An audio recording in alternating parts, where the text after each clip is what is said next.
eat and hold and care for their baby for the precious little time they have together, the time and the space to say goodbye. But this shameful legislation would insert the government into this tragic situation and deny families the care they want for their baby. Instead of allowing parents to hold their dying baby, this bill would require doctors to forcibly take the dying baby from their parents, and even though there is no chance of survival, place the baby directly on a medical table under bright lights and perform interventions that will not work.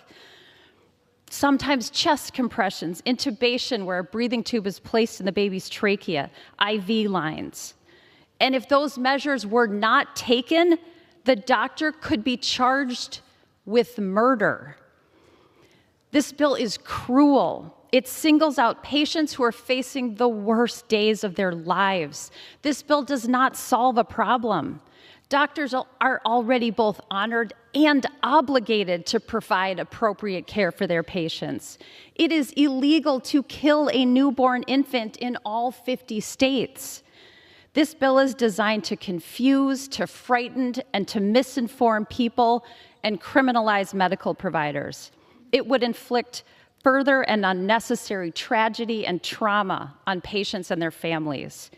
We should be doing everything we can to support pregnant women, mothers, families, and their care providers, not attack them. So I stand before you as an obstetrician on behalf of the patients and providers across the country who should never be subjected to this cruel and harmful mandate. I implore you to reject this legislation. Mr. Speaker, I yield back. Gentlelady yields. We reserve. Gentleman from Maryland reserves. Gentleman from Texas is recognized. Thank you, Mr. Speaker. I would note another abortion survivor, Melissa Oden, testified to the House Judiciary Committee in 2015, quote, "You wouldn't know it by looking at me today, but in August of 1977, I survived a failed saline infusion abortion. I know where children like me were left to die at St. Luke's Hospital, a utility closet," end quote. I now would recognize the gentlelady from Minnesota for 2 minutes. Gentlelady is recognized. Thank you very much, and thank you, Mr. Speaker. And I rise in strong support of the Born Alive Abortion Survivors Protection Act. Democrats are trying to distort this issue and this bill, and they are trying to mislead the public, claiming that this is an attack on abortion rights and privacy and all kinds of things. And what it is it's nothing like the situation that my colleague from Minnesota spoke about. We only need to look at the actual language of this bill, and I quote, "To prohibit a healthcare practitioner from failing to exercise the proper degree of care in the case of a child who survives an abortion or attempted abortion." The same words the clerk read when we began this debate. And I am appalled, I am absolutely appalled that we have to dictate in law that a newborn baby is a patient and not medical waste. The fact is, Democrat lawmakers all over the country are pushing legislation to give abortion providers an out from providing care to babies born after failed abortions. Babies born after a botched abortion are living human beings with blood in their veins and a beat in their hearts, just like you and me. And they deserve the same standard of care that any baby at the same age would receive. Is providing medical care too much to ask? This bill is not about abortion. It is about medical care for babies. And I will repeat this.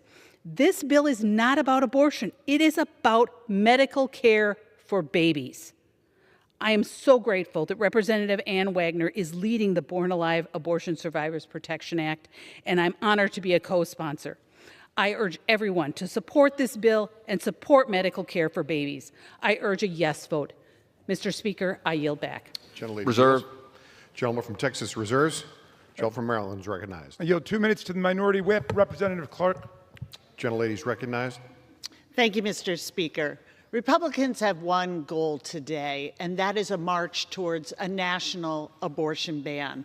They want it so desperately that now through this bill, they're treating doctors like criminals, demonizing heartbroken women, and accusing mothers of killing their newborn healthy infants.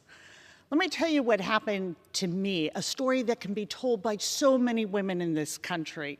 I learned during a routine sonogram that the doctors could no longer pick up a heartbeat. I was devastated by this news, and my doctor said that I would need abortion care to prevent infection. I asked for more time, that I could go home and somehow hope that this could all be reversed. And when the time came where I needed to have this procedure to protect my own health and be the mother I wanted to be for my children, I asked one more time, please check that that heartbeat is there before they did this procedure.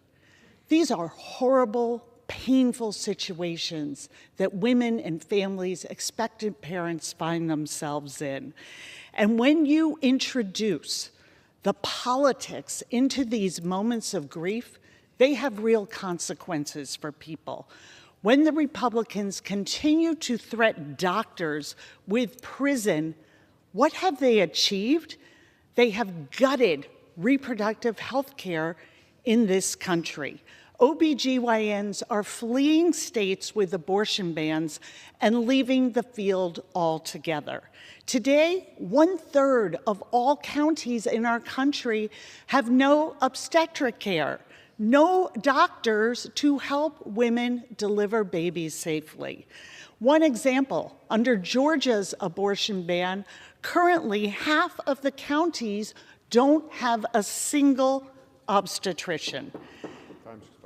If you truly care about the lives of women and children, you will vote no on this bill. Yields. Gentleman from Maryland. We yield. I'm sorry, we reserve. Gentleman from Maryland reserves. Gentleman from Texas is recognized. It is my honor to recognize the lead author of this legislation, the gentlelady, Ms. Wagner. Gentlelady is recognized. I thank you, Mr. Speaker, and I thank my friend from Texas, Chairman Roy, for 5 minutes. For yielding to me. And I rise today in very strong support of H.R. 21, the Born Alive Abortion Survivors Protection Act, legislation that I have been blessed and honored to lead since 2019. Today, thanks to the Herculean efforts of the pro-life movement, the American people have finally regained the power back from the courts to decide how to protect the most vulnerable among us. However, Congress has a clear role to play when it comes to protecting newborn infants, babies who have been delivered alive and are experiencing their first moments in the world. All children should be welcomed with joy and wonder, no matter the circumstances of their birth. And yet too many of these little ones are denied the medical care that they need to survive and thrive, simply because they were unwanted. This common sense legislation will require healthcare providers to administer the same level of care to babies who survive abortions that they would to any other child born at the same gestational age. That's it, Madam Speaker. I believe that life is a miracle and children are a blessing. And as a proud grandmother of 4, with a 5th coming any day now, hang in there, Julia, I've watched my own children grow into wonderful, loving parents. And I've had the joy of experiencing the world through their eyes, the eyes of my grandchildren. It breaks my heart to think of the infants who were denied the opportunity to share their light with us and were instead deemed unwanted and left to die.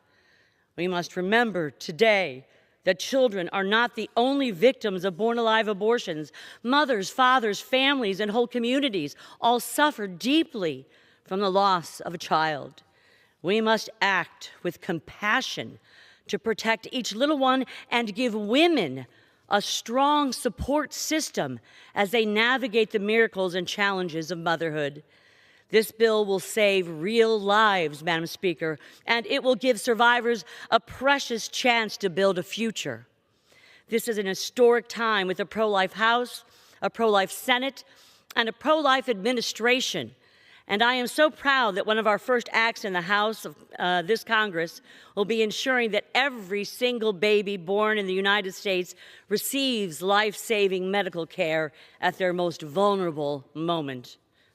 I want to express my gratitude to the co-leads of this bill, Representatives Katnick and Majority Leader Scalise, to the leadership of this Congress, and especially to the multitude of champions for life across the country for their tireless work in support of the unborn. And finally, I implore my Democratic colleagues to put aside politics and stand in support of life-saving care for these innocent newborns, as they did when it passed the House in 2015, in 2018, and yet again in 2022. I urge every member of the House to vote yes on H.R. 21, the Born Alive Abortion Survivors Protection Act, and I yield back. Thank you, gentlelady from Missouri. I reserve. Gentleman from Texas reserves. Gentleman from Maryland is recognized. Thank you, Madam Speaker. I yield 3 minutes to the distinguished gentleman from the 26th District of New York, Mr. Kennedy, the father of 3 and the still bereaved father of Bridget Nicole. Thank you. Gentleman's recognized. Thank you to Ranking Member Raskin. Madam Speaker, I rise today to oppose H.R. 21, an assault on women's health care and fundamental rights. On October 19th, 2007, my wife Katie gave birth to our beautiful baby girl, Bridget Nicole Kennedy. My wife and I had lost some pregnancies, and we were so excited when we got the news that she was expecting. It was a girl, and we'd name her Bridget. She was kicking and doing all the things you'd expect during a pregnancy. 6 weeks before my wife gave birth, we went for an ultrasound and received the worst news imaginable. Bridget was diagnosed with hydrops fetalis, compressing her lungs with fluid, putting her and my wife's life in danger. We were devastated, and the only answer was to terminate the pregnancy in order to save the life of my wife, whose health was becoming more and more threatened. It was a choice we did not want to make. It was a choice we had to make. We wanted our baby more than anything. We saw doctors, specialists, neonatologists. We traveled where we were promised we'd receive the best care. If there was something we could do to bring her safely into this world, we did it. We embraced each other as a family and prayed. Then, with the guidance of our doctors, knowing that we were losing our child, knowing that she would be born, and we would only have a very short period of time with her, we chose palliative care to keep our daughter comfortable and to love her during her time on earth. Baby Bridget, who was already loved, would not live the beautiful life we had dreamed for her. We had to schedule what we knew would be a devastating delivery for the sake of my wife's health. We held her, baptized her, and sent her on to the Lord. She was with us for only 4 minutes. We watched our baby girl become our baby angel, and our lives were transformed forever. As we faced one of our darkest days as a family, the last thing we needed was legislation that served to stand between the health of my wife, unborn child, and the future of our family.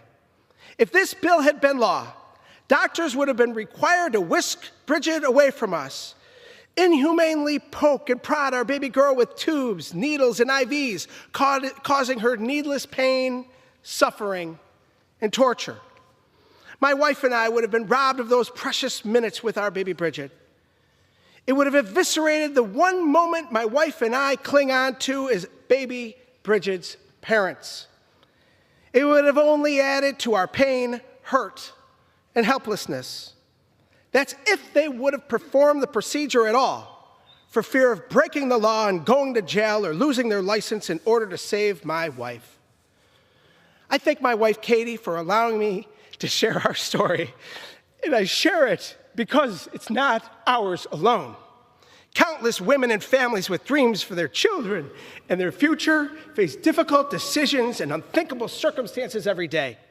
Our government has no business intruding on a family's deeply personal medical decisions. Yet, The Supreme Court's Dobbs decision has opened the floodgates for states to rob women and families of the ability to make health care choices with their doctors, including the very difficult choice to access safe, legal, and oftentimes medically necessary abortions. The gentleman's time has expired. I yield the gentleman an additional 20 seconds. They are now using this bill built on a despicable lie, rooting in neither medical science nor science, to restrict access to abortion nationwide. It would levy criminal charges against healthcare practitioners and providers, jeopardizing their ability to deliver proper medical care to women and impact people all over this country. Today I will vote no on H.R. 21. I urge my colleagues to do the same. No to criminalizing healthcare. No to imposing more hurt on families facing very difficult days. The morning after we said goodbye to Bridget, I woke up in the hospital and a rainbow appeared. It was a sign from above. Our baby girl, Bridget Nicole, was home in heaven. I yield back. I want to thank Mr. Kennedy. I want to thank Ms. Morrison. I want to thank Ms. Clark for their poignant, riveting, personal testimony. I hope our colleagues are listening to our colleagues over here. This bill is all about demonizing women, threatening doctors, exploiting other people's tragedies, and dividing the country. We reserve. The gentleman from Maryland reserves. The gentleman from Texas is recognized. I thank the Speaker. Our heart goes out to our colleagues who have suffered personal tragedies. Unfortunately, none of the things that were just described to this bill are true. The bill does none of those things. I will yield to my friend from New Jersey and the co-chair of the Pro-Life Caucus, Mr. Smith. 3 minutes. Good friend, for yielding. The gentleman's recognized. I want recognized. to thank Ann Wagner for her tremendous leadership and for her courage in authoring this important bill. Mr. Speaker, in a Florida abortion clinic, Secloria Williams delivered a perfectly healthy live baby girl at 23 weeks. The clinic owner took the baby, who was gasping for air, cut her umbilical cord, threw her into a biohazard bag, and put the bag into the trash like so much garbage. Heartbroken, Ms. Williams later had a funeral for her baby girl, who she named Shanice. Mr. Speaker, why are these live births so little known? And we're talking about, in most cases, perfectly healthy babies were killed, but they survived. The Philadelphia Inquirer did a cover story years ago called The Dreaded Complication. And in it, the abortionists were complaining that so many children were surviving late-term abortions, and they didn't know what to do. The partial birth abortion ban, where the baby's brains are sucked out, which we did, the ban, but the actual procedure was in part a response to that. They wanted to ensure that the baby was dead. But in that article, Dr. Willard Cates, former head of the Center for Disease Control Abortion Surveillance Unit, said, and I quote, "Live births are little known because organized medicine, from fear of public clamor and legal action, treats them more as an embarrassment to be hushed up than a problem to be solved. It's like turning yourself into the IRS for an audit. What is there to gain? The tendency is not to report because there are only negative consequences." Philadelphia abortionist Kermit Cosnell, one of the few who got caught, was convicted for murder for killing so many children and women at his abortion clinic in Philadelphia. The grand jury described it this way: Gosnell had a simple solution for unwanted babies. He delivered them, he killed them. He didn't call it that. He called it ensuring fetal demise. The way he ensured fetal demise was by sticking scissors into the back of the baby's neck and cutting the spinal cord. He called that snipping. These children are not junk. They cannot be treated as so much garbage. This legislation tries to say we need to protect them once they were born after the abortion. The Born Alive Abortion Survivors Protection Act seeks to end, or at least mitigate, this egregious child abuse by requiring that a health care provider must, and this is from the bill, exercise the same degree of professional care, skill, diligence to preserve the life and health of the child as a reasonably diligent and conscientious health care practitioner would render to any other child born alive. Why can't we have that standard to try to save that child? The bill empowers women upon whom the abortion is performed to obtain appropriate relief in civil action.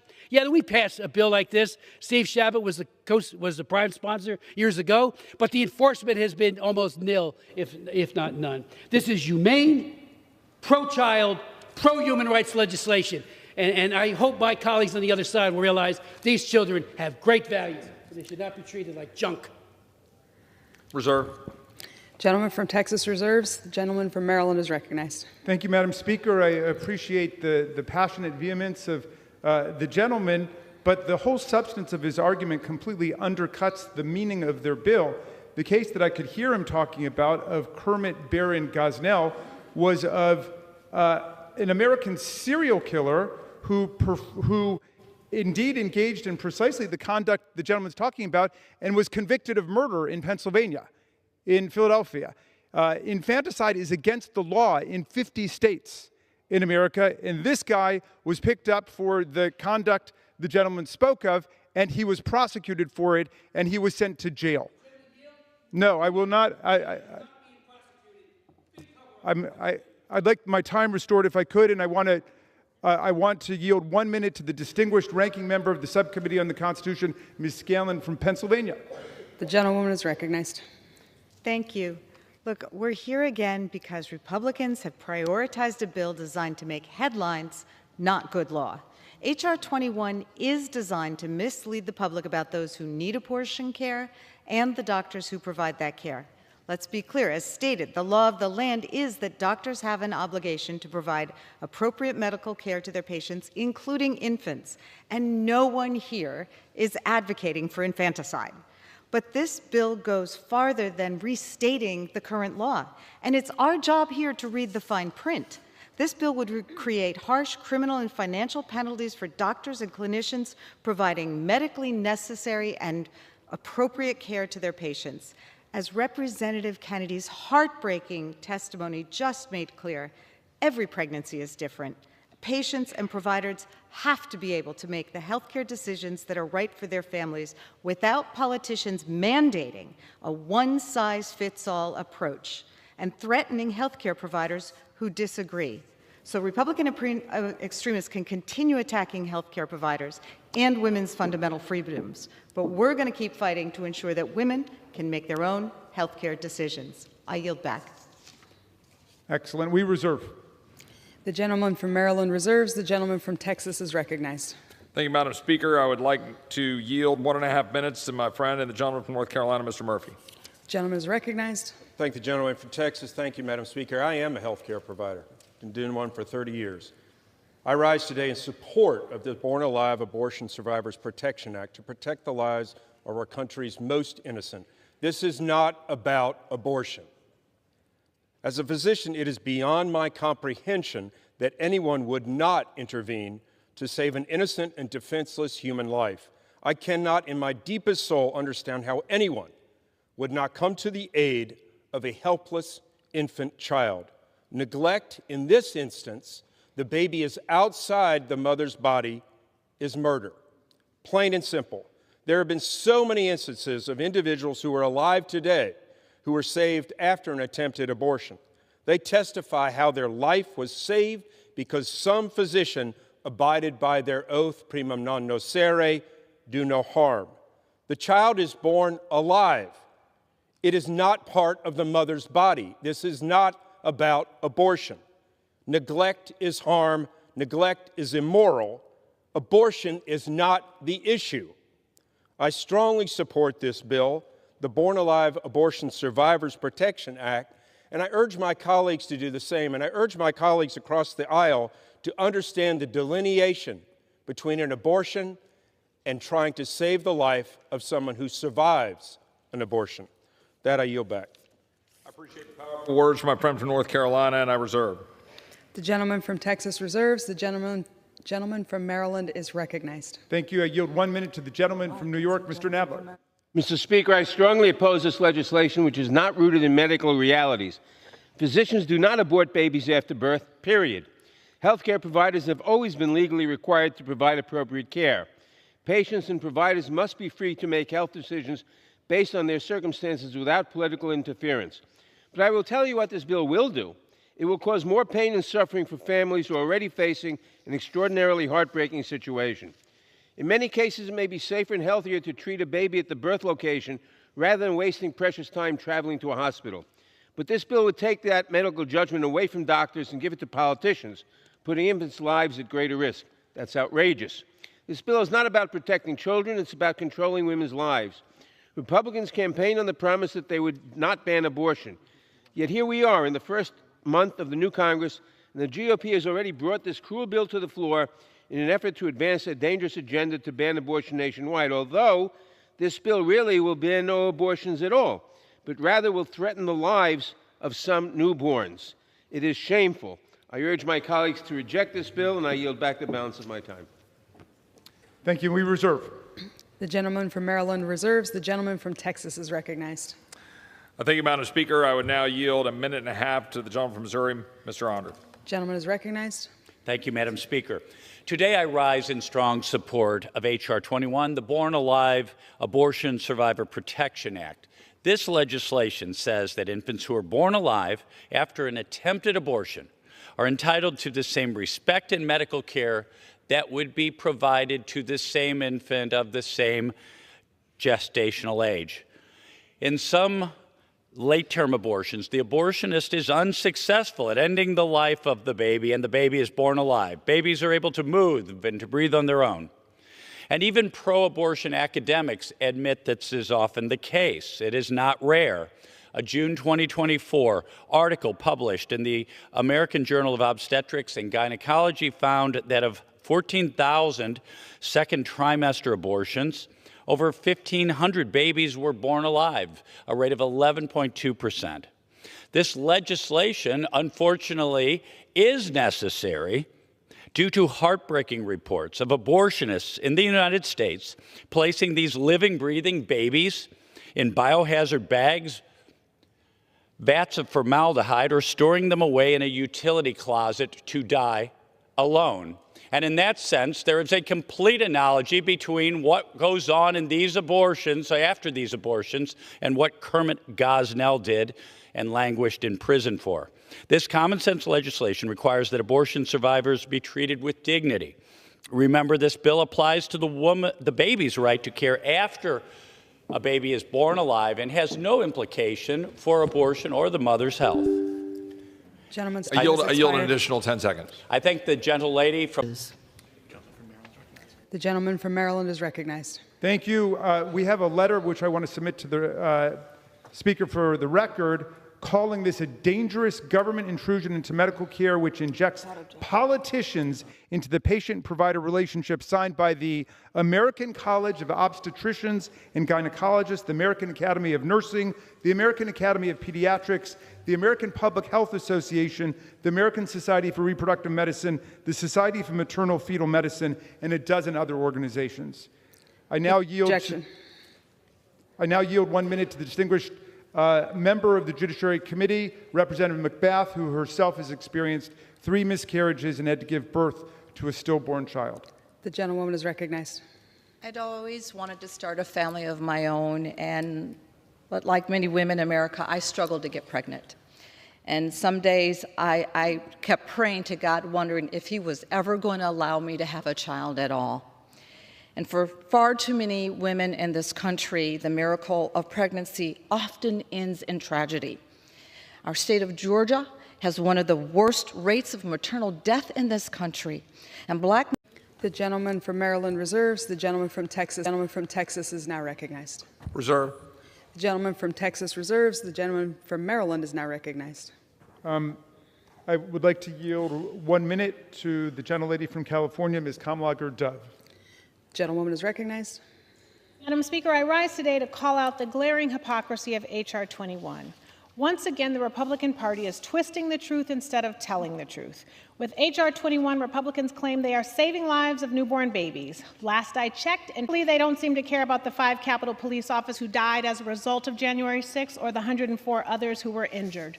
What happened to back the blue? They also don't seem to care about the women who have already died as a result of Donald Trump's extreme abortion ban. Apparently, not all lives matter. The goal of H.R. 21 is clear: to further strip women of their fundamental rights by threatening doctors and healthcare providers with jail time. So now Republicans want to lock up those who save lives while freeing cop killers? It is radical and not what the American people want. Madam Speaker, I urge my colleagues to stand with their constituents, not against them, and vote no on this dangerous, grossly hypocritical, and unnecessary bill. Thank you, and I yield back. And we reserve. Gentleman from Maryland reserves. The gentleman from Texas is recognized. Thank you, Madam Speaker. My colleagues like to dismiss this as if it's not a real problem. Of course, those that have suffered through it, including the baby that I described that was being held as it was dying for 45 minutes after such a grotesque procedure, beg to differ, as do the 143 babies that the CDC, hardly a paragon of pro-life propaganda, the CDC writes that between 2003 and 2014, at least 143 babies died after being born alive. Hardly a fiction, hardly something that we should ignore. Certainly, these are babies deserving of equal protection under the law, and our fellow Americans deserve protection. I reserve. Gentleman reserves. The gentleman from Maryland is recognized. Thank you. I yield Representative Wasserman Schultz from Florida 1 minute. The gentleman is recognized. Thank you, Mr. Speaker. I rise in strong opposition to the Republicans' Reproductive Health Care Surveillance Act. This bill is the very definition of a wolf in sheep's clothing. It uses an intentionally scary title that simply doesn't happen. Babies born alive are not killed by abortions after birth. Republicans pretend to support families and pregnant women, but this bill is clearly another attempt to control a woman's body. It is a bill to wedge the government between couples and their doctor when faced with incredibly difficult decisions. This bill pushes lies and misinformation about pregnancy and abortion care. It targets women who received heartbreaking diagnoses of serious health complications, the kind of complications that puts the life of a fetus or their own life at risk. That's why the American College of Obstetricians and Gynecologists strongly oppose this legislation. These are the very frontline medical professionals who provide care for women throughout their pregnancy. We all know women who are suffering due to the Republicans' agenda that puts pregnant women in the crosshairs of their extremism. Sadly, these tragic stories are not hard to find in my home state of Florida. Please, let's not create more of them. We must reject these attacks and stand up for women in our country. I urge my colleagues to vote no, and I yield back. Gentleman yields. We reserve. Gentleman reserves. Gentleman from Texas is recognized. For those who were not here at the beginning, I would repeat the testimony of Jill Stanek, who testified before the House Judiciary Committee. After seeing the horrific realities, she was a nurse, and she saw a child being aborted, was alive, and was left to die alone in a utility closet.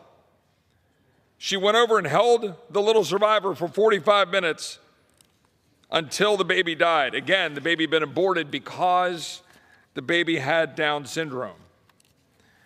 I want to remind that Virginia Governor Northam said, quote, the infant would be delivered, the infant would be kept comfortable, the infant would be resuscitated if that's what the mother and the family desired.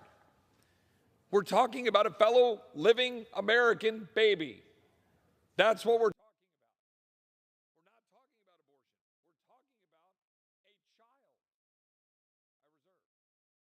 reserves. The gentleman from Maryland is recognized. I recognize the chair of the Democratic Women's Caucus, Representative Leisure Fernandez, for 1 minute. The gentlewoman is recognized. Mr. Speaker, when I was pregnant, I ended up in an emergency room, raving my ultrasound picture showing I was pregnant. I was so proud. After multiple miscarriages, I wanted to keep this pregnancy, so I didn't take anesthesia. As I lay bleeding on that operating table, I could hear the doctors yelling, "We're losing her. We're losing her." My doctors had to worry about keeping me alive that day, but they didn't have to worry about going to jail for any decision I made. But today, Republicans would criminalize reproductive health care nationwide.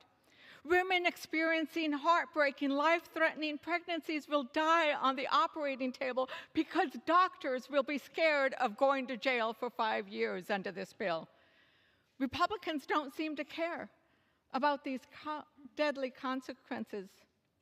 Do they care about women at all? I yield back. Yields. We reserve. Gentleman reserves. Gentleman from Texas is recognized. Well, there are a lot of strong women on this side of the aisle that would beg to differ, including the lead author of the legislation. And I would note that my colleagues on the other side of the aisle refuse to focus on the main point: born alive. We're talking about, again, a fellow living human being, a fellow American that is alive. My colleagues don't want to address that because they know the horrors of that will not be accepted by the American people. Because we're just simply saying that when you have a living human being, it should be protected and be given the same equal protection as any other American. And the fact of the matter is, this is real life that we're dealing with. 284 babies were reported to have been born alive between 1997 and 2024. Florida alone reported 14 babies born alive in 2023. This is a real issue. And we're just simply saying these precious babies, fellow Americans, deserve protection because they are alive. And the Hippocratic Oath and doctors should care for these living fellow Americans. I reserve. The gentleman reserves. The gentleman from Maryland is recognized. I yield 1 minute to the distinguished gentlelady from Oregon, Representative Bonamici, who's the mother of 2 wonderful grown children and a consumer advocate. The gentlewoman is recognized. Mr. Speaker, I rise to speak against this extreme legislation that would criminalize doctors. As we've heard, killing a baby is already against the law. What we should be doing is working together to get accurate health care information to anyone who's pregnant or who wants to be pregnant. So here's a real story from Oregon. A county public health clinic closed, and when a local woman missed her period, she went to a so-called crisis pregnancy center. She got a test and an ultrasound. The center said, "You're pregnant, all is well, you should plan for a new baby." Well, a month later, she was hemorrhaging. She went to the emergency department where the doctor diagnosed a uterine polyp and early cancer. And that blurry ultrasound she got at the crisis pregnancy center, it was not a baby. It was impacted stool in her colon. She was obviously and dangerously misdiagnosed. And sadly, stories like this are not uncommon, which is why I will soon introduce the Stop Anti-Abortion Disinformation Act to prohibit unfair and deceptive advertising of services by crisis pregnancy centers. They often engage in deception to get people in, and then they mislead them about the services they provide and often tragically mislead them about their condition. Now that's a real problem and one that makes a compelling case not for this bill, but for comprehensive reproductive health care. Please vote no on this bill, and I yield. Thanks to the gentlelady, we reserve. The gentleman reserves. The gentleman from Texas is recognized. I thank the Speaker. I was just handed by my pro-life female legislative director, by the way, information here about pregnancy centers. Pregnancy resource centers nationwide serve millions of pregnant women and new mothers each year. These centers provide services and resources at no charge, often at no charge, and include ultrasounds, pregnancy testing, STD testing, diapers and clothing, and educational programs. Private and public adoption agencies assisted in approximately 115,000 adoptions in 2022. These are organizations and entities that want to protect life. But again, I will note that my colleagues on the other side of the aisle will not address, do not want to address the simple purpose of this bill: protecting a living American from being allowed to die without having medical treatment provided to that child. I reserve. The gentleman reserves. The gentleman from Maryland is recognized. I yield 1 minute to the Chair Emerita of the Democratic Women's Caucus, Representative Frankel of Florida, a proud mother and grandmother. The gentlewoman is recognized. Thank you, Mr. Speaker. My, here we go again. This bill is not about protecting anyone. It's about intimidating doctors and making it harder for women to get the care they need. Let's be clear. Every baby born in this country is already protected under the law. The bill creates unnecessary rules that aren't based on medical facts or science, and it threatens healthcare providers with a jail for doing their job. Instead of focusing on real issues like making healthcare more affordable or addressing the maternal healthcare crisis, Republicans are doubling down on their dangerous agenda, banning abortion nationwide. Women deserve the freedom to make their own medical decisions without politicians getting in the way. That's why I strongly oppose this very deadly bill. And I yield back.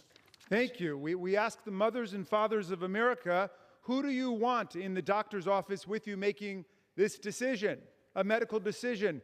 OBGYNs and doctors who vehemently oppose this legislation, or the MAGA politicians who are applauding this week the release of hundreds of violent cop assaulting convicted felons. The vast majority of the American people reject this legislation and say, let us trust the medical practitioners. We reserve.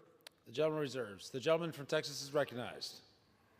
Thank you, Mr. Speaker. If we're going to talk about jail and we're going to talk about who might be pardoned, I'm proud that President Trump seems to be on the verge of pardoning a large number of American citizens who've been put in jail at the hands of a weaponized Department of Justice against American citizens simply carrying out their First Amendment rights to speak out in defense of life. For example, Lauren Handy, 31 years old, and by the way, an active, progressive activist for human rights. And she was put in jail for 57 months. I am glad that it seems that President Trump is on the verge of pardoning Lauren Handy, even though I disagree with her on a whole lot of issues.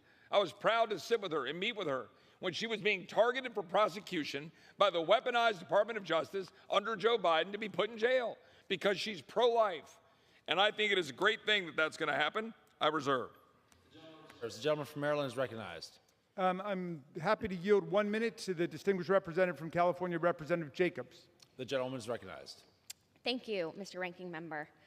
It is sadly unsurprising to me that members of this body know next to nothing about pregnancy or abortion care, which is why we should not be the ones getting involved in these decisions in the first place. So let's clear a few things up for my colleagues. First of all, killing a baby is already illegal in all 50 states and the District of Columbia. It is called murder, and we already have criminal penalties for it. Second of all, no one, and I mean no one, goes through 8 or 9 months of pregnancy and all that comes with it, morning sickness, heartburn, swollen ankles, and all of the other uncomfortable and painful parts of pregnancy, and then after 8 or 9 months of that is just like, nah, I don't want to do this. Only 1% of all abortions happen at 21 weeks or later, and if they do, it is because of a serious fetal abnormality or the health of the mother. And if you are the one getting that news, it is heartbreaking, it is earth-shattering, and the last thing families need is government to interfere with their access to care. This bill isn't based on science or reality. It is a horrible, disgusting bill, and I yield back. Mr. Speaker, my distinguished colleague from Texas keeps referencing his female staff and colleagues, but it seems like there's been a co-ed exodus from his side of the aisle as support for this bill vanishes. Meantime, I don't have enough time, and I'm happy to be yielded time to share with my colleagues, and I will reserve. The gentleman reserves. The gentleman from Texas is recognized. Mr. Speaker, may I inquire how much time each side has?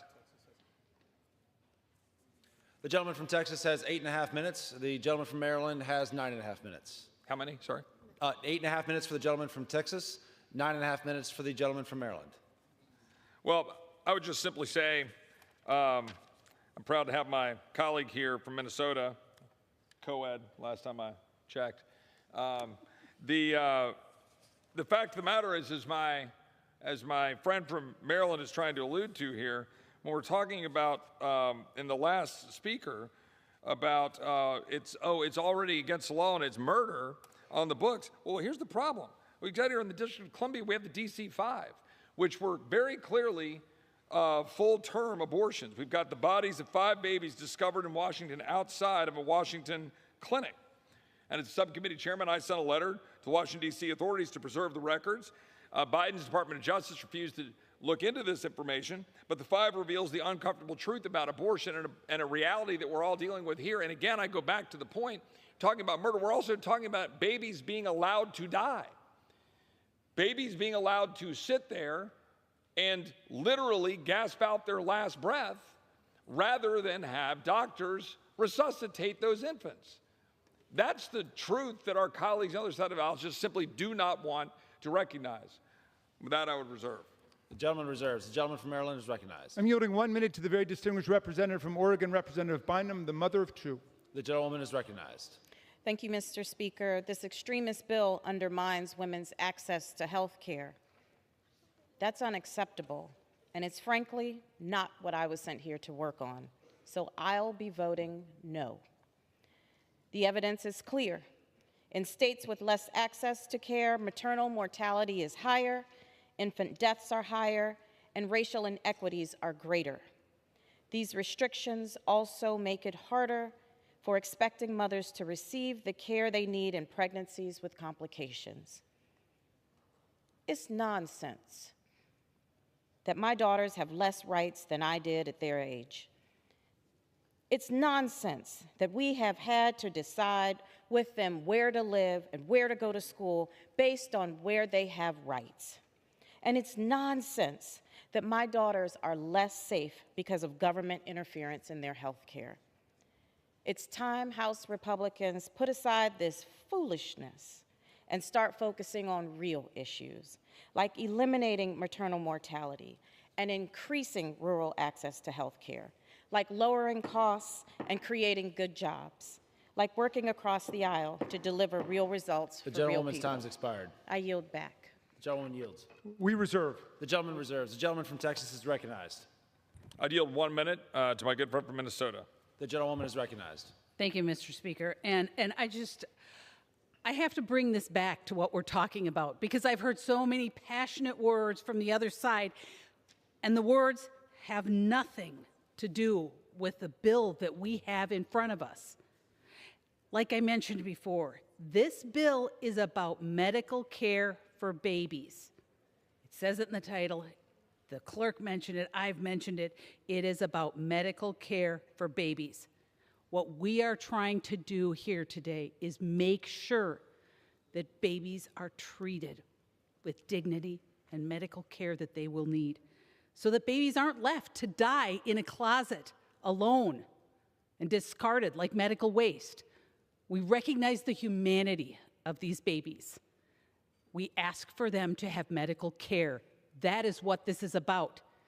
Don't let the other side gaslight you and pretend this is about abortion rights. This is about babies and medical care, and I will continue to repeat that. Thank you very much. I yield, Mr. Speaker. Reserve. The gentleman reserves. The gentleman from Maryland is recognized. Delighted to yield 1 minute to the co-chair of the Reproductive Freedom Caucus, Representative Presley from Massachusetts. The gentlewoman is recognized. Thank you, Mr. Raskin. Well, another day under Republican majority of an anti-science, anti-facts healthcare agenda. I don't know which is worse, the cruelty or the ignorance on full display here across the aisle. I would ask my colleagues, have you ever met or spoke to a woman who had an abortion care late in pregnancy? If you had, what you would have heard her share is about the nursery that she lovingly decorated. If you had, what you would have heard her share was about the name that she picked out.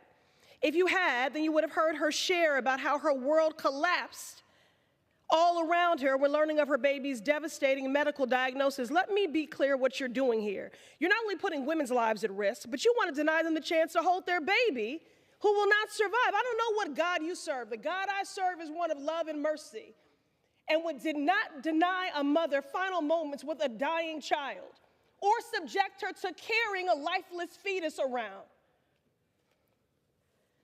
You want to force your way into the exam room during one of the most impossible, dangerous moments in someone's life.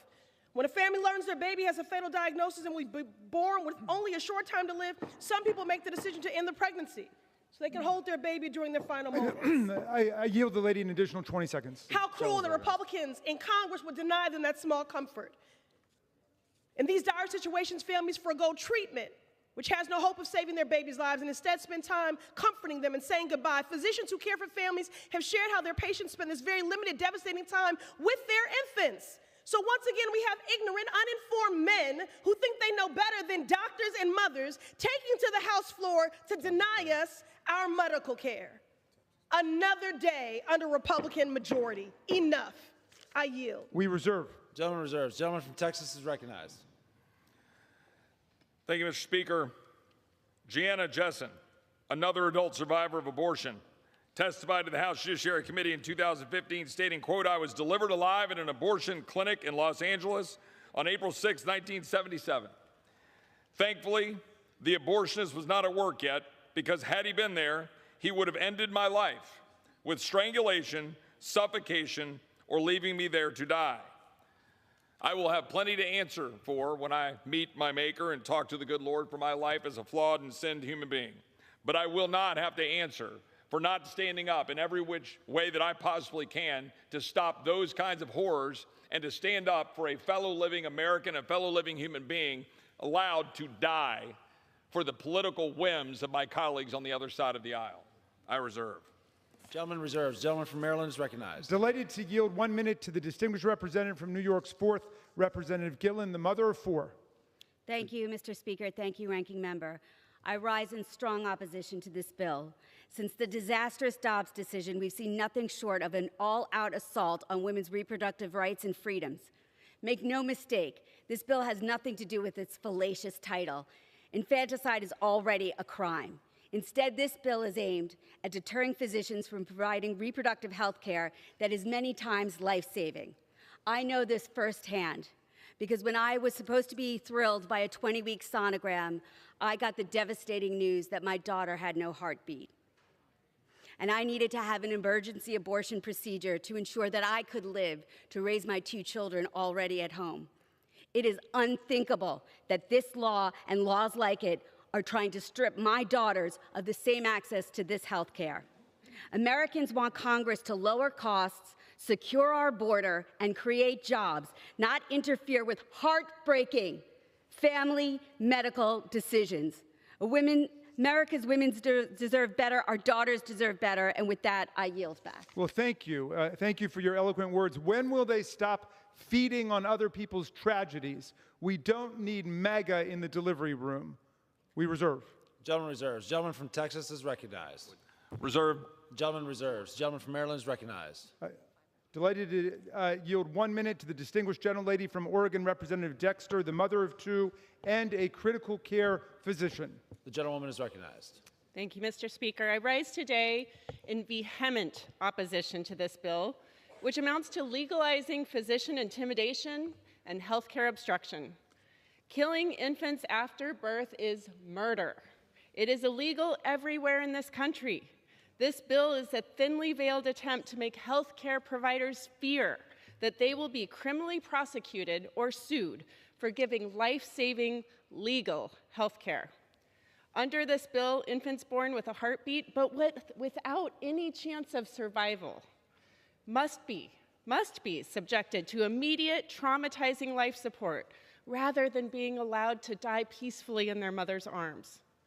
This bill does nothing to save babies or protect mothers. Instead, it is a disgusting fear tactic, and it will absolutely exacerbate the already dire shortage of women's health care across this nation. Make no mistake, women across this country will be harmed with this bill. No doctor should have to choose between administering the treatment their patient needs and going to jail. And no politician should be making decisions about any patient's health care. Thank you. I yield back. We reserve. Gentleman reserves. Gentleman from Texas is recognized. Thank you, Mr. Speaker. I would just note that in the very text of the legislation, Congress finds, 1, if an abortion results in the live birth of an infant, the infant is a legal person for all purposes under the laws of the United States and entitled to all the protection of such laws. 2, any infant born alive after an abortion or within a hospital, clinic, or other facility has the same claim to the protection of the law that would arise for any newborn. For any person who comes to a hospital, clinic, or other facility for screening and treatment or otherwise becomes a patient within its care. That is hardly anything to do with what my colleagues on the other side of the aisle are talking about. And we just heard one of my colleagues on the other side of the aisle describe very specifically, yes, what we're trying to say we shouldn't do, which is after a procedure, an abortion, or otherwise, if you have a living human being, that yes, you should try to resuscitate and save that child. I would yield 1 minute to my friend from Virginia, Mr. Klein. The gentleman is recognized. Thank you. I thank the gentleman for yielding. I know that this has been discussed already, but in Virginia, this has been talked about quite a bit. And that is because our governor, former governor, Ralph Northam, was the one who really laid bare the horrible attitude on the left that if a child is born with some abnormalities, that after that child is born, that child may not necessarily be given life-sustaining treatment, but instead, according to our former governor, a conversation between the mother and the physician would ensue about whether or not to attempt to save this child's life after it had been born. And so this is a tragic story of just how far the left has gone, the attitudes toward children born alive, and we must do all we can to stop this treatment of human beings. And I yield back. I think gentleman I reserve. Gentleman reserves. Gentleman from Maryland is recognized. I yield 1 minute to the gentlelady from California, Ms. Simon, a mother of two who, like so many women, was forced to make a choice when her child died in utero. The gentlewoman is recognized. Thank you, Mr. Speaker, and thank you, Ranking Member. I oppose this misleading bill that deeply will criminalize doctors who provide the most basic and emergency health care to women. His name was Selah Weston. At 21 weeks, his faint heartbeat clept right next to my daughter's. He was a twin. I was given the opportunity to go home, and perhaps Selah would expel himself from my body, but we, all three of us, became septic.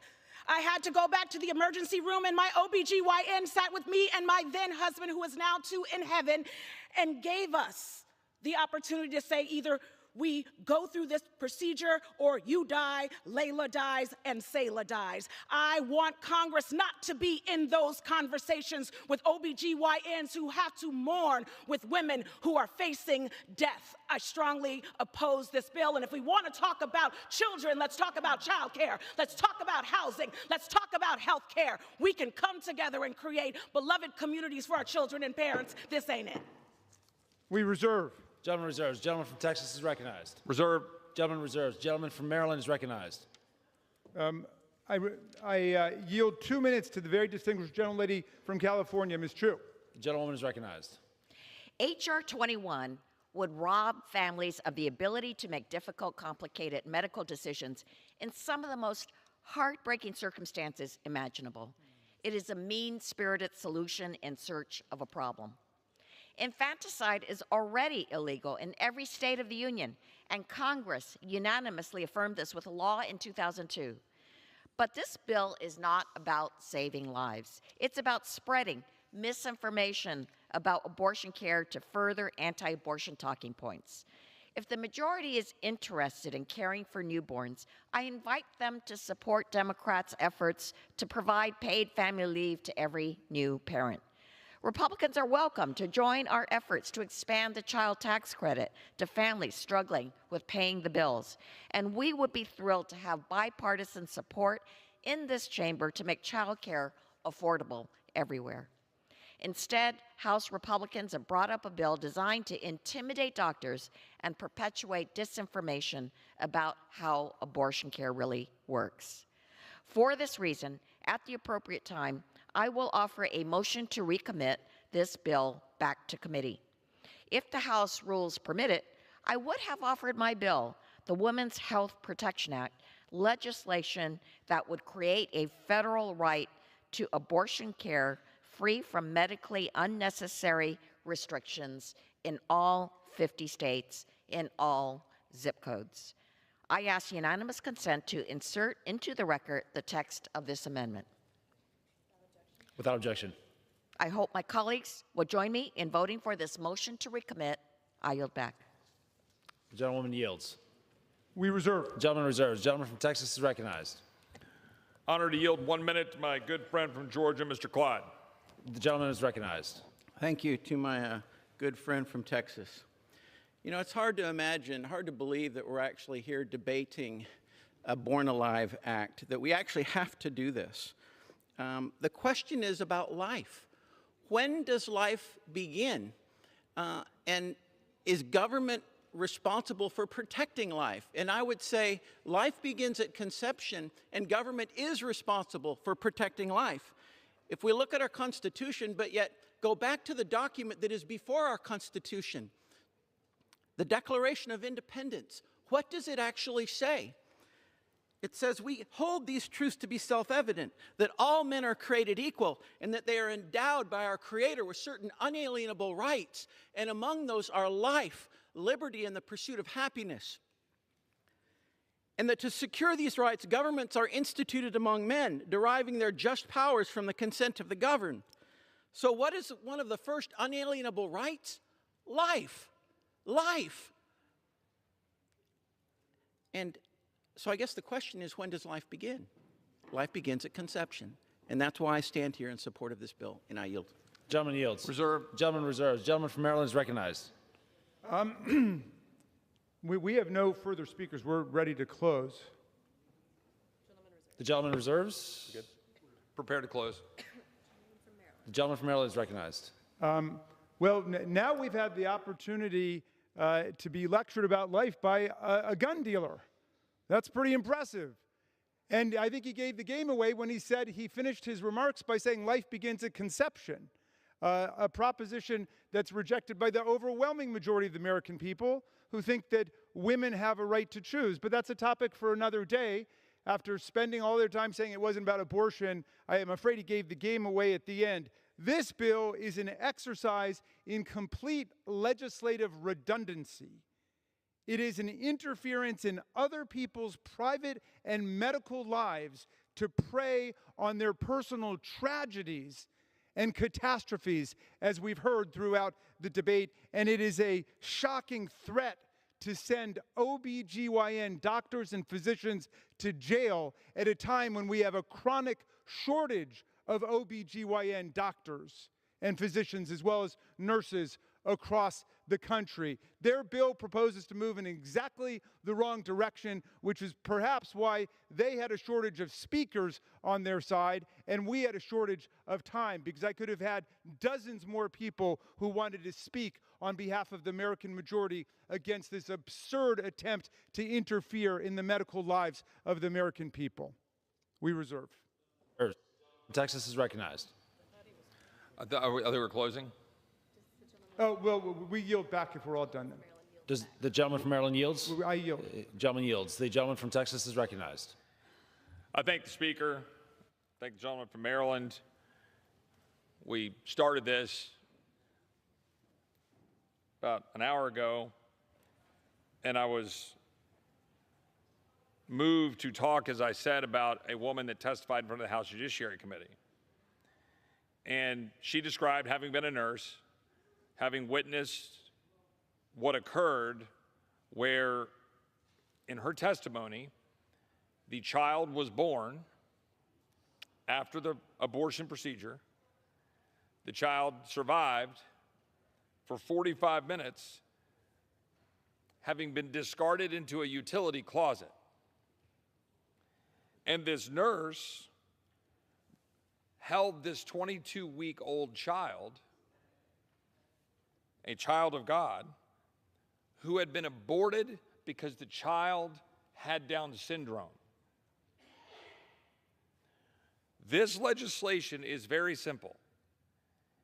If a fellow American, a fellow human being, who is afforded equal protection under the law, is alive in a hospital, in a clinic, frankly anywhere, where a doctor is there and present and can perform life-saving treatment, it is our position that that child is deserving of the same equal protection under the law, under the Constitution of the United States, as any other living American, any of us in the chamber, any of the Americans watching this now, that this child should not be left to die, should not be left in a utility closet without getting the care that a doctor who is present, having taken a Hippocratic oath, and could administer that care to save that child. That is what this bill is about, nothing more. My colleagues on the other side of the aisle know this. It is why, for the last hour, they have literally refused to address those facts, have literally refused to defend the grotesque procedure that in the greatest country in the history of mankind, we allow the most vulnerable of our citizens to be denied equal protection under the law and denied the care that they deserve. I urge support of this legislation.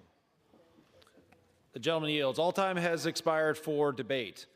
Pursuant to House Resolution 5, the previous question is ordered on the bill. The question is on engrossment and third reading of the bill. All those in favor say aye. Those opposed say no. In the opinion of the chair, the ayes have it. Third reading. A bill to amend Title 18 United States Code to prohibit a healthcare practitioner from failing to exercise a proper degree of care in the case of a child who survives an abortion or attempted abortion.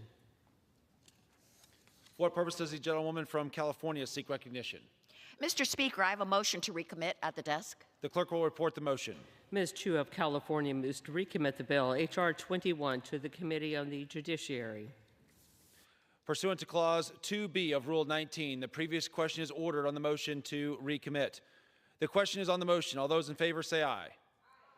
All opposed say no. In the opinion of the chair, the noes have it. The motion is not agreed to. Mr. Speaker, I ask for the yeas and nays. The yeas and nays are requested. Those favoring a vote of the yeas and nays will rise. A sufficient number having risen, the yeas and nays are ordered. Pursuant to Clause 8 of Rule 20, further proceedings on this question will be postponed.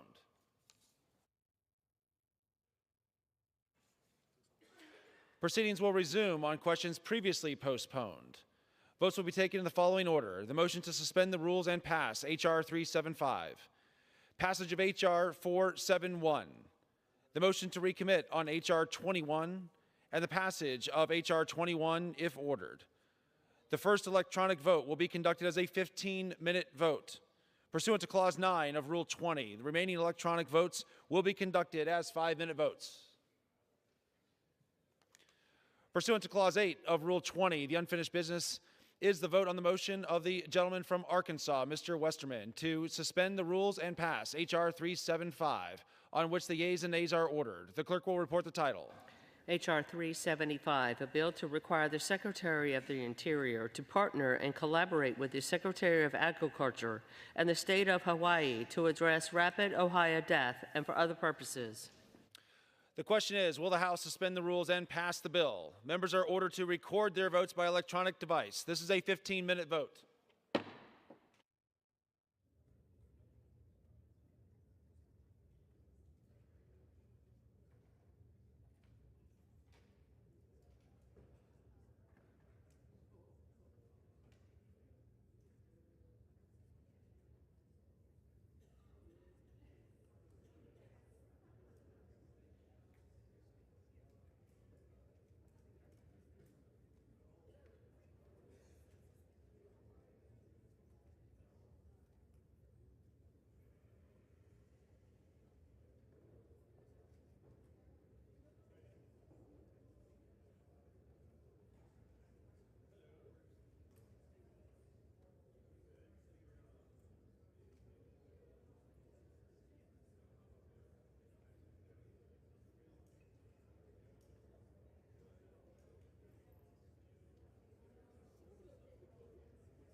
On this vote, the yeas are 359, the nays are 62.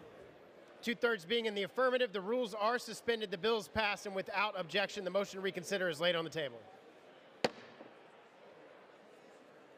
Pursuant to Clause 8 of Rule 20, the unfinished business is the vote on passage of H.R. 471, on which the yeas and nays are ordered. The clerk will report the title of the bill. H.R. 471, bill to expedite under the National Environmental Policy Act of 1969 and improve forest management activities on National Forest System lands, on public lands under the jurisdiction of the Bureau of Land Management, and on tribal lands to return resilience to overgrown, fire-prone forested lands and for other purposes. The question is on passage of the bill. Members will record their votes by electronic device. This is a 5-minute vote.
On this vote, the yeas are 279 and the nays are 141. The bill is passed. Without objection, a motion to reconsider is laid on the table. Pursuant to Clause 8 of Rule 20, the unfinished business is the question on agreeing to the motion to recommit on H.R. 21 offered by the gentlewoman from California, Ms. Chu, on which the yeas and nays were ordered. The clerk will redesignate the motion. Motion to recommit H.R. 21 offered by Ms. Chu of California. The questions on agreeing to the motion to recommit. Members will record their votes by electronic device. This is a 5-minute vote.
this vote, the yeas are 205, the nays are 216.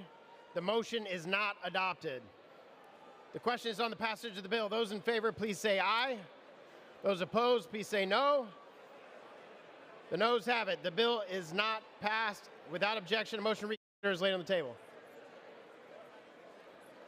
For what purpose does the gentleman from South Carolina seek recognition? I request the yeas and nays.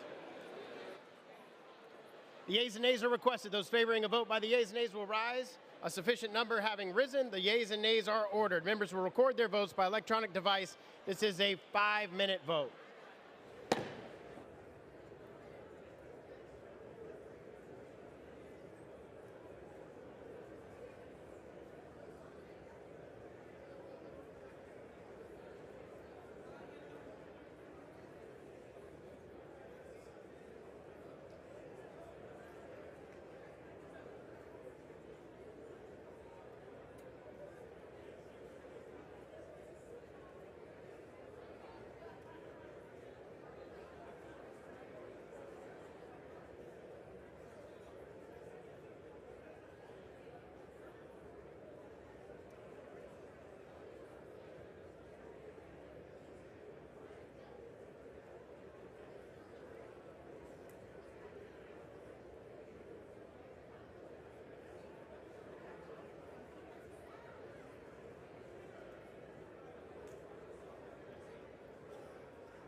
On this vote, the yeas are 217 and the nays are 204, with one answering present.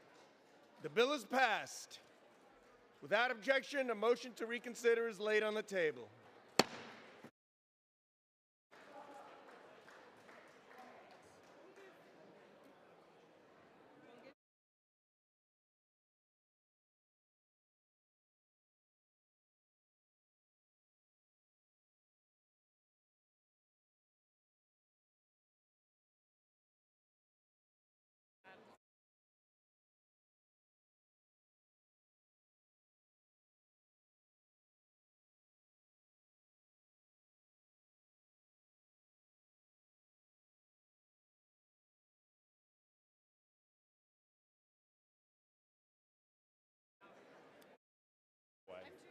Julia, what's your position?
Hit that or anything? Hit the gavel, say the chair lays before the House. The chair lays before the House a communication. The Speaker's Rooms, Washington, D.C., January 23, 2025. I hereby designate the period from Thursday, January 23, 2025 through Monday, February 3, 2025 as a district work period under Clause 13 of Rule 1. Signed, Mike Johnson, Speaker of the House of Representatives.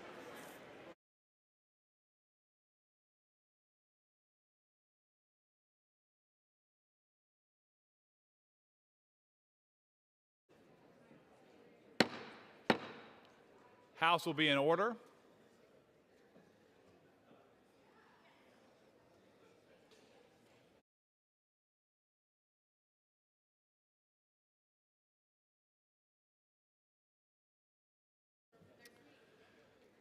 The chair will now entertain requests for 1-minute speeches.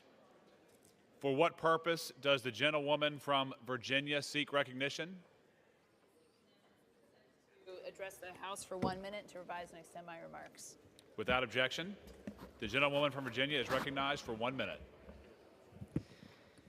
Mr. Speaker, as the only geriatric nurse practitioner in Congress, I have seen firsthand the way in which our older veterans, especially those who require care in nursing homes, experience poor health outcomes because of a lack of advocacy in government. The Department of Veteran Affairs regularly convenes a Geriatrics and Gerontology Advisory Committee to collaborate on strategies to better help seniors who have served our country with aged with grace and dignity. However, advocates for those living in state veteran homes and those who provide nursing home, domiciliary, and adult care for our veterans are left completely out of the conversation.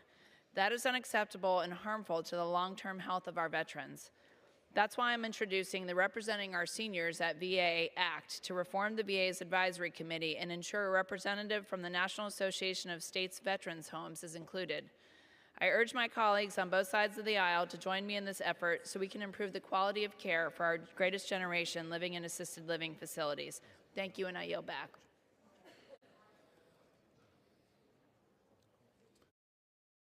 For what purpose does the gentlewoman from Pennsylvania seek recognition? Mr. Speaker, I ask unanimous consent to address the House for 1 minute and to revise and extend my remarks. Without objection, the gentlewoman from Pennsylvania is recognized for 1 minute. Thank you, Mr. Speaker. Mr. Speaker, after more than a year in captivity, 15 months of pain, fear, horror, Israeli hostages are finally coming home.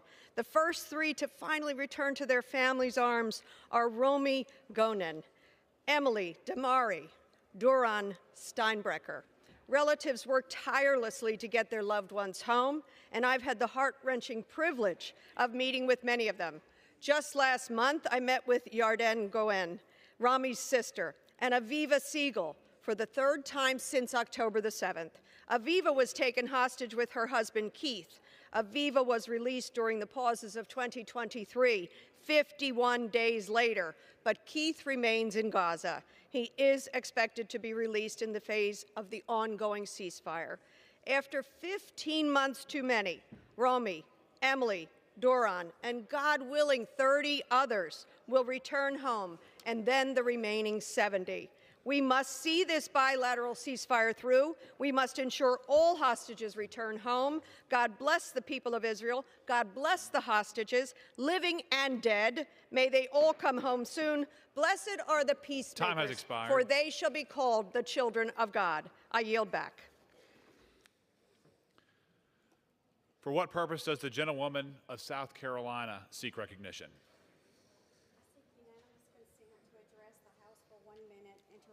And extend my remarks.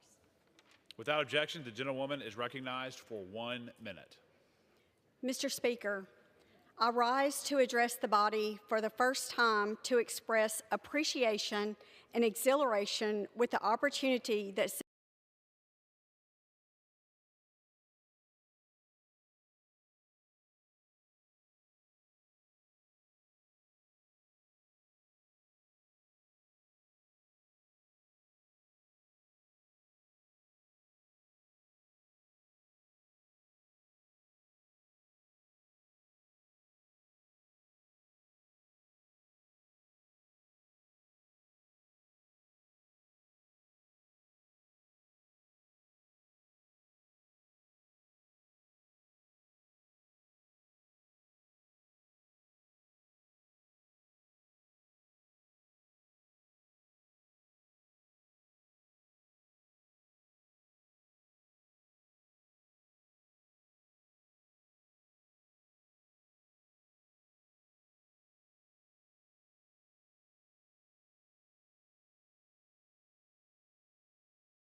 sits before. I represent Little Side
forming an internal working group to make America.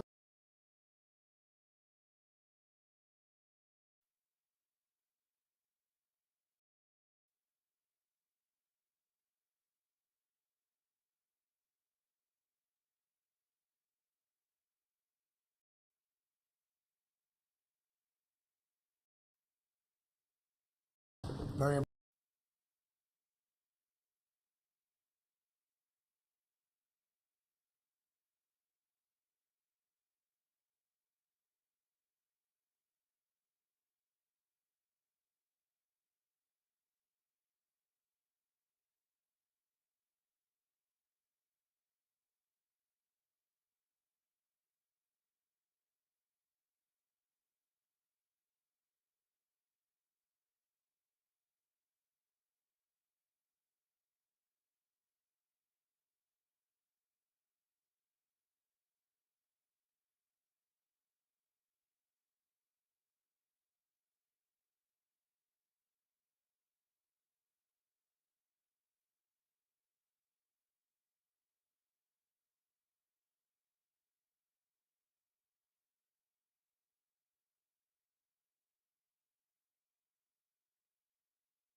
You all set? Okay, very good. Signed some executive orders. They were very important in just about every case. And it will go through the first one, please.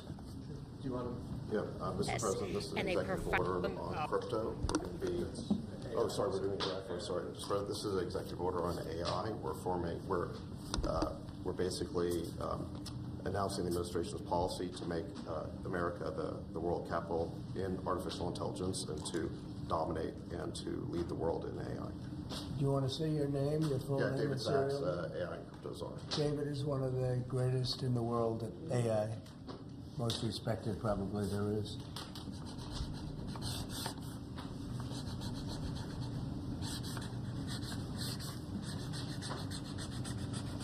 So that should take us to the forefront, right? Absolutely.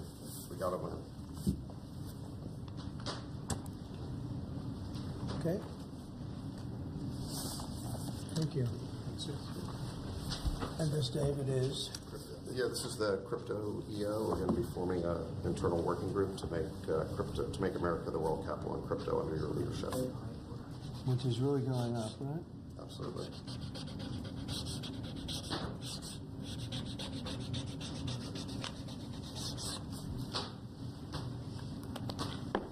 David, that's for you. Thanks.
Mr. President, put more in intensive the votes to have amendments.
You find them exciting?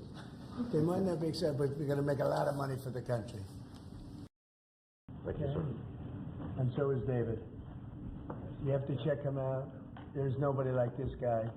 He said, "How did you get David Sachs? How did you do that?" And he's doing it for the country more than anything else. So we appreciate it, David. Thank you very much. This is an executive order establishing a presidential commission, an advisory commission on science and technology. Good.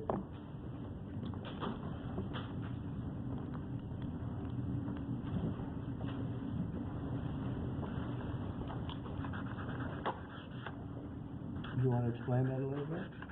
The basic idea is to get together top people from government to private sector, technology industry, as well as educational institutions, to make sure that America maintains its leadership position with respect to science and technology development in the years ahead.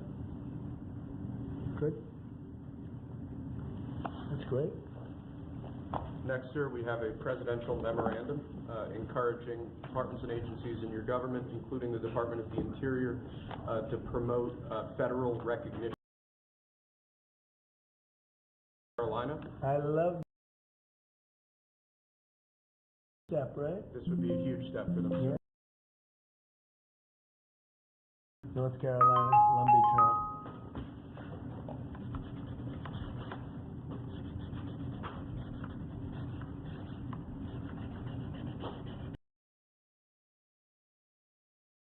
Yes, sir. They were great.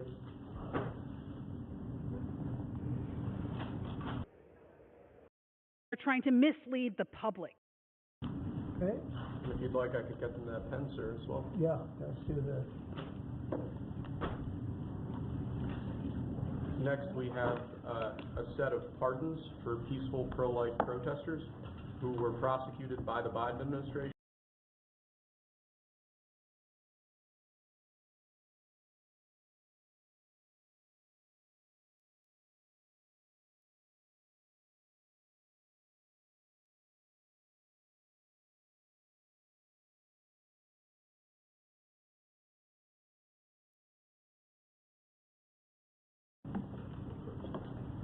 You all set? Okay, very good.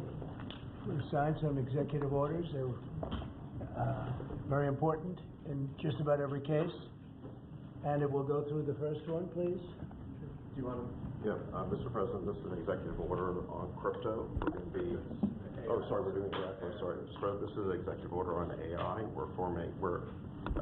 We're basically announcing the administration's policy to make America the world capital in artificial intelligence and to dominate and to lead the world in AI.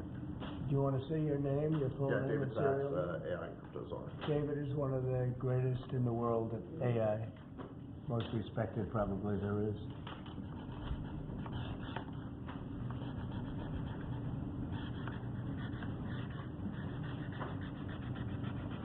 So that should take us to the forefront, right? Absolutely.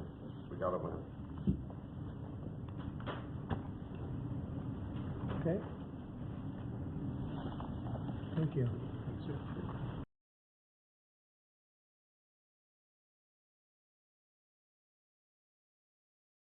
Did you know that you can have permanent teeth in just 24 hours? That's right. Only 24 hours and your new smile is ready. And with affordable payment options, achieving your dream smile has never been easier. Forget waiting.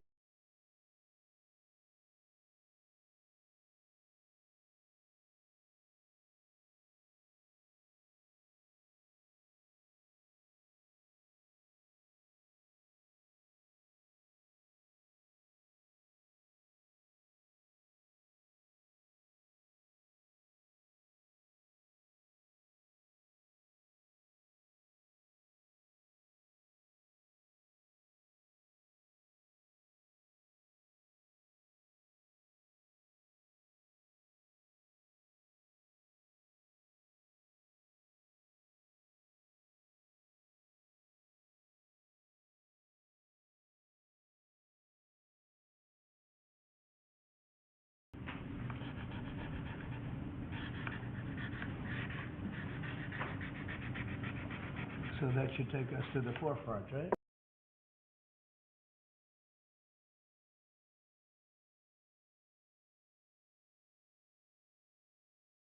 Thank you. And this, David, is? Yeah, this is the Crypto EO. We're going to be forming an internal working group to make America the world capital in crypto under your leadership. Which is really going up, right? Absolutely.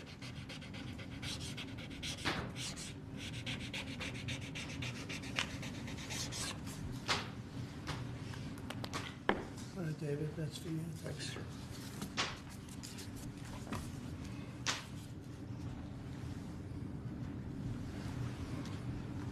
You find them exciting? They might not be exciting, but they're going to make a lot of money for the country. Thank you, sir. And so is David.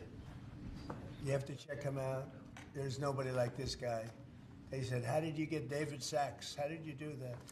And he's doing it for the country more than anything else. So we appreciate it, David. Thank you very much.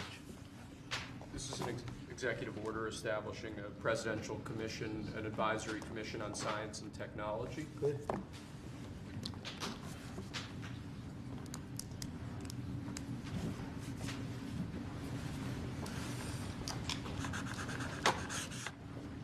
Do you want to explain that a little bit?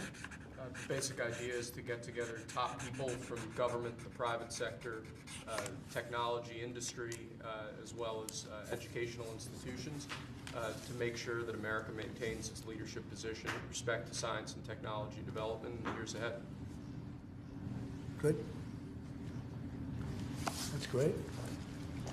Next, sir, we have a presidential memorandum encouraging departments and agencies in your government, including the Department of the Interior, to promote federal recognition of the Lumbee tribe of North Carolina. I love the Lumbee tribe. So this is their first big step, right? This would be a huge step for them, sir. Yeah, they were with me all the way. They were great. North Carolina, Lumbee tribe.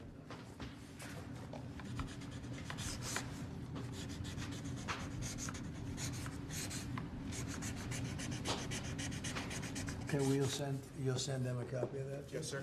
They were great. Okay? And if you'd like, I could get them that pen, sir, as well. Yeah, let's do that. Next, we have a set of pardons for peaceful pro-life protesters who were prosecuted by the Biden administration for exercising their First Amendment rights. Do you know how many? I believe it's 23, sir. 23 people were prosecuted. They should not have been prosecuted. Many of them are elderly people. They should not have been prosecuted. This is a great honor to sign this.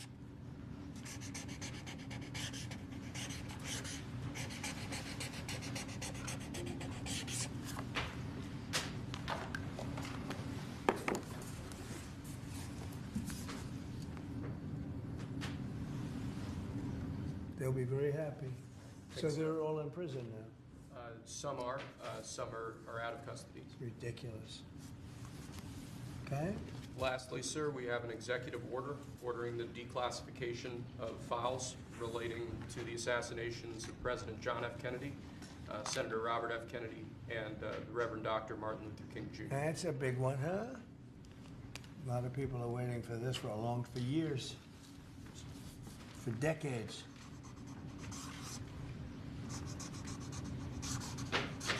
And everything will be revealed. Okay? Give that to RFK Jr. Yes, sir. Okay?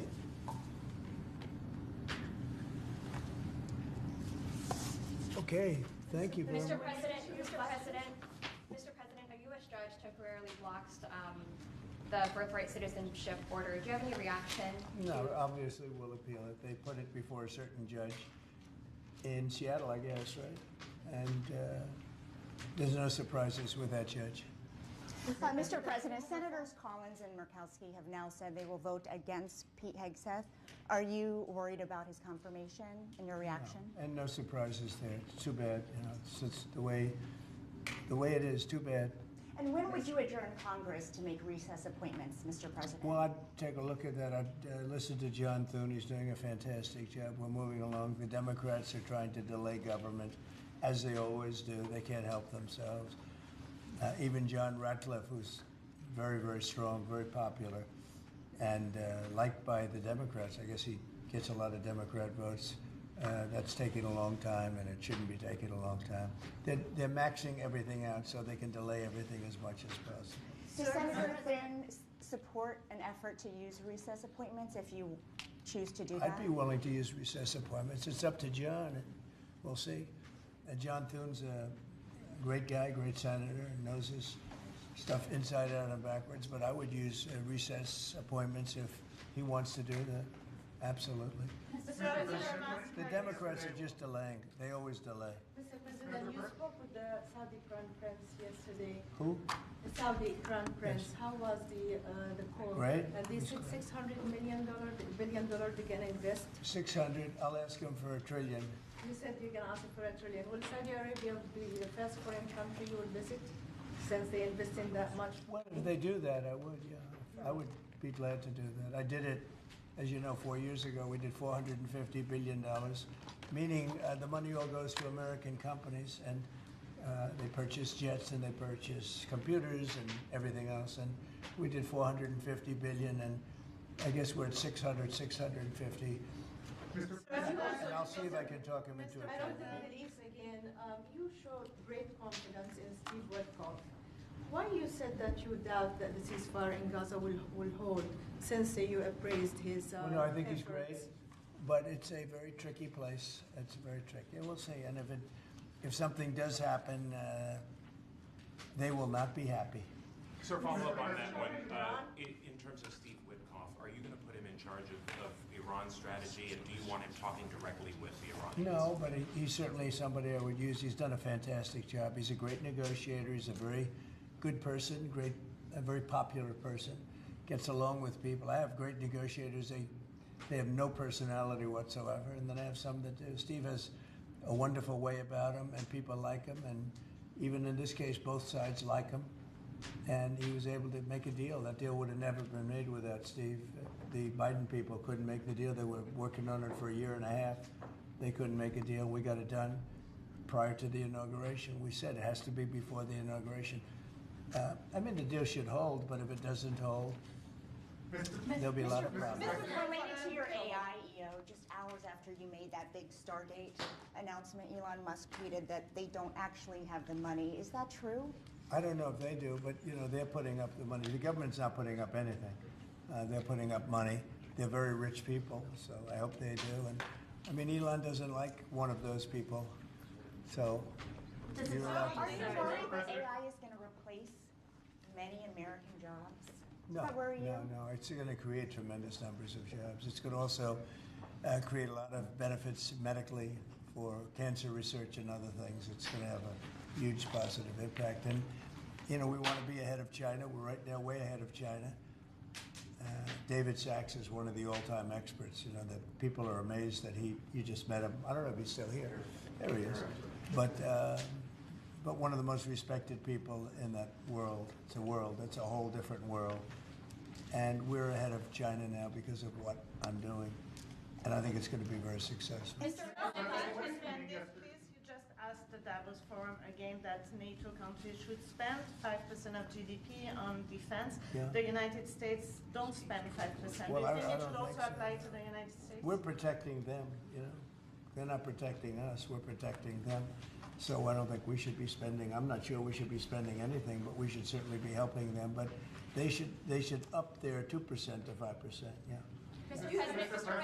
President, you said earlier during your speech at Davos that you would like to see interest rates come down. Yeah. How much would you like to see them come down? A And lot. will you talk I'd with like to see Powell? them come down a lot, and oil prices will come down. And when oil prices come down, everything's going to be cheaper for the American people and actually for the world, but for the American people. So I'd like to see oil prices come down. And when the energy comes down, that's going to knock out a lot of the inflation. That's going to automatically bring the interest rates down. Are you worried that there's too much You said that you would demand. Are you worried that there's too much going on at once if you're trying to bring interest rates down, get the economy back going? No, it just works that way. I mean, it just economically works that way. When the oil comes down, it'll bring down prices. Then you won't have inflation, and then the interest rates will come down. You said that you would demand that the interest rates come down. Well, I would. Do you expect I the would put Fed? in a strong statement. Do you expect the Fed to listen to you? Yeah, Are you going to talk to Powell about this and bringing the rates down? at the right time, I would. Sir, do you any of the people you pardoned that were participated in the January 6, 2021 attack? Do you plan to meet with any of them or meet with them at the White House? I don't know. I'm sure that they probably would like to.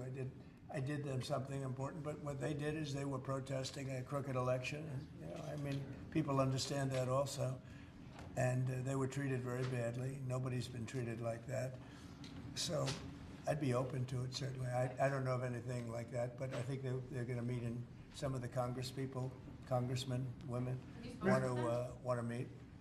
But I'd certainly be open to it. Have you spoken to them since you issued the pardons? I haven't spoken to any of them yet, but I know they're very happy.